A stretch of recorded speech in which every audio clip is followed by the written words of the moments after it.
কি ভয়ঙ্কর অবস্থা! ব্রিজের ডালে টানে গিয়ে এককোষে গর্ত। এভাবে অনেক মানুষ পড়ে গিয়ে আঘাত পায়। আবার কখনো চাকা বসে গিয়ে দুর্ঘটনাও ঘটে।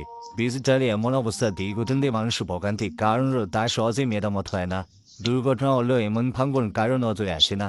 চলতি পথে ভাঙ্গনের অবস্থা দেখে আমি নিজেই শিউরে উঠি। ভুল কর্মে কোনো করে এ বাড়িতে গেলে কী অবস্থা হতে পারে একবার চিন্তা করুন। তাই এমন ভিডিও বেশি বেশি শেয়ার করবেন যাতে সকলের নজরে আসে। স্থান নিয়ে মেরামত করার উদ্দেশ্যে কাজ শুরু করি। তবে সব জিনিসপত্র জোগাড় করতে বেকার করে সন্ধ্যা নেমে আসে। তাই কাজটি করার সময় লাইটিং এর ব্যবস্থা করা হয়। তাছাড়া এমন পুরনো পথে আশপাশে সাপেরও ভয় থাকে। তাই লাইট ছাড়া এমন স্থানে কাজ করা কোনোভাবেই সম্ভব ছিল না। যাই হোক, ব্রিজের ছাদে প্রথমে একটি ব্রাসের তৈরি করে এখানে মাটি দিয়ে ভরাট করে দেয়। তবে মাটিগুলো ব্রিজে অনেক নিচ থেকে সংগ্রহ করতে হয়েছে। সেখান থেকে মাটির বস্তা নিয়ে ওঠা অনেক কষ্টকর। তবে নিচের এই মাটি ছাড়া এই গর্ত ভরাট করা অন্য কিছুই ছিল না। এরপর ডালার কাজটা শুরু করি, তবে পানের জন্য আসতে তেমন কষ্টকর হয়নি। তবে গরমের কাজ এমন কাজ করা এখন অসম্ভব ব্যাপার।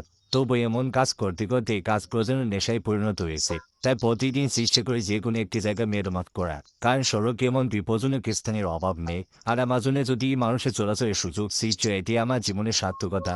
তবে এই কাজ করাতে প্রচুর মানুষের ভালোবাসা পায়, যা পরবর্তী কাজ করে অনুপ্রেরণা যোগায়। যাই হোক, রায়কুশে গর্তটি ঢালাই কাজ সম্পন্ন করতে প্রায় রাত হয়ে যায়। তবে গরমে কামে কাজটি করতে আমাদের সকলেই অনেক পরিশ্রম হয়। তবে দুঃখের বিষয়, এত গরমের সত্ত্বেও এখানে খাবার পানি কোনো ব্যবস্থা ছিল না। এমন কাজ কার নজরে পড়বে কি?